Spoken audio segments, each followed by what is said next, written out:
I do remember how Mr. George Soros published his plan in English in a Project Syndicate publication.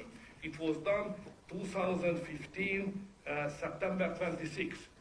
And he published a plan. He said that he is my, I'm quoting, here are the 6 components of my comprehensive plan.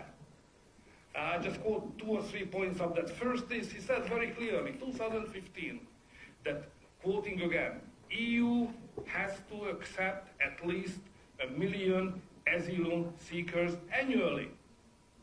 That was the first point. Second, he said, adequate financing is critical. And he proposed to issue long-term euro bonds for financing the migration crisis and the migrants' social and welfare taking care when they arrive to the European Union. And another point which is very important for Hungary, which is involving the territory of Hungary directly into this program, he said that, quoting them, safe channels must be established for asylum seekers, starting with getting them from Greece and Italy to their destination countries, which means to bring them to Greece, to Hungary, and then have them to go to Westen. So don't forget that what we are speaking about is not an accidental stories, not a bulk of 10 years of accidental stories. It's a plan which is going on. It was written, it was published, it's known. So we are fighting again an organized gang called Empire of George Soros, NGOs, who are just supporting everybody who is transgressing our legal system and our regulation, and financing illegal activity against our nation. So this is why the story is not just about migration, but it's about how this European Union is working and how George Soros was able to captive the main positions inside many institutions of European Union, buying out MPs and other leaders, and in order to execute the plan which is written, and it's against all the Christian and nation-based political forces. It's against us.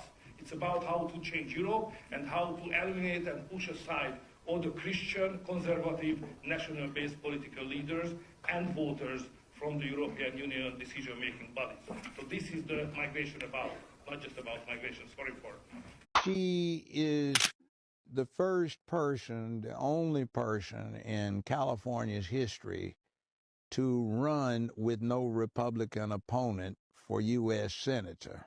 Wow. I did not know that. And then there's another suspect thing. One West Bank. George Soros was the major investor in One West Bank. Mnuchin, later the Obama administration, and for 1 year in the Trump administration before he got fired, he was CEO. This is when they were having that mortgage foreclosure fraud situation. I had 3 neighbors lost their properties behind this fraud. So just about every county in California returned indictments against Mnuchin and One West Bank. There were 5,200 plus counts of indictments returned. 5,200. Well, Soros and Mnuchin raised a lot of money for Kamala, quite a few $1 million for her to run for the office of Attorney General of the state of California. When she got elected, she used her authority to consolidate all of these indictment counts and dismiss them. 3 weeks later, George Soros sells One West Bank for $3.42 billion. And then they raised a lot of money to get her elected as U.S. Senator without Republican opposition. Now, can you imagine California with no Republican candidate running against the Democratic Party candidate? Incredible. See, that's how she gets in. And at that point, she was Indian. Oh, yeah. She was sworn in as Indian. Yeah. Yeah. So she wasn't talking about being black.